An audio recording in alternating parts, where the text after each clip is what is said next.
couple guys left, Tom. Let's talk about Tyreek Hill. I don't know how the heck he came back into that game. Has an ankle. He's listed as day-to-day. He's kind of a ridiculous specimen, but what do you think about him going forward here? And that's your answer to how he came back in the game. He's just an insane human being. But yeah, that looked bad. I mean, he missed a lot of the game, so that tells us that it was bad. I mean, apparently his wife told him he needed to get back on the field, which Oh, that's pretty cool. Didn't practice today. And this is the type of thing where when the injury happens, sometimes it's not quite as bad in the moment as it is the next day when swelling kicks in and all that stuff. So I imagine he's pretty swollen today, and we'll see how he does with practice throughout the week. I would find it hard to believe that he doesn't play this week, but of course, we're going to keep our eye on him. This type of injury can definitely impact shiftiness, and that's a big, big, big part of his game, but not so much the top straight line speed.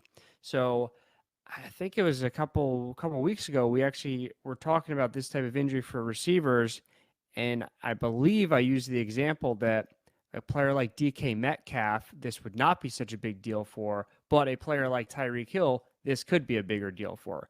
So I wouldn't be surprised if we see this hit his production to some degree. Still, he's averaging 21.1 points per game, so even a 25% dip is still a lot of points. Of course, you're playing him if he plays, but this totally could curb his upside. yeah, 100%. Wide receiver one on the year, 21.1 points per game. And again, even if you do have that dip that you talked about, it's still, I'm not going to do the math, it's still a lot of points.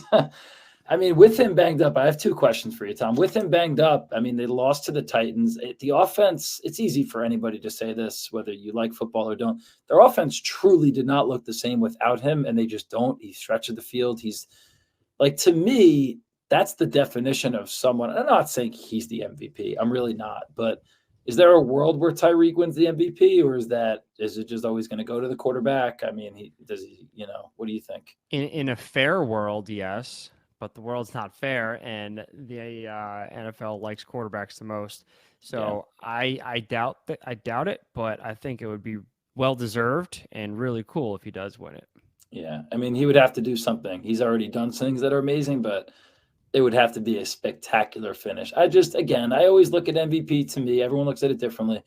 If you remove that player from the team, how well are they going to do? Right? Oh, yeah, I could have this conversation all day. Like Brock Purdy, if you take him off the team, I think he's a fine quarterback. I bet you there's 12 to 15 other guys that can throw the ball to Kittle and to Debo and to whoever. Like, maybe if you take Jalen Hurts off the Eagles, I don't think they're going to be very good. If you take Tyreek Hill, like, you know what I mean? Like, that's how I look at the MVP talk. I But want to here's see, a I go want to Tom. see an Sorry. offensive lineman win the MVP one year. Just give it to Jason Kelsey. He's just a cool guy. Yeah, I'm he's a into cool it. guy. All right. Before we move on, a multiple choice question for you, Tom. You have to only pick one. Which best describes Tyreek Hill? A, machine. B, superhero. C, disgusting. D, fast. Fast. Fast is the one that you went with, the adjective you picked? Yeah.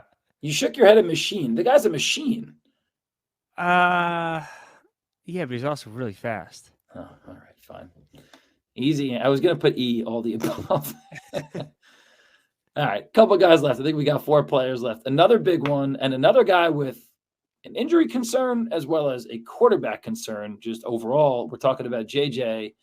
Sucks. Came back from the injury, long awaited, hard hit, went down with the chest injury. I think rushed to the freaking hospital. But now, he's going to play. What's the validity to that statement?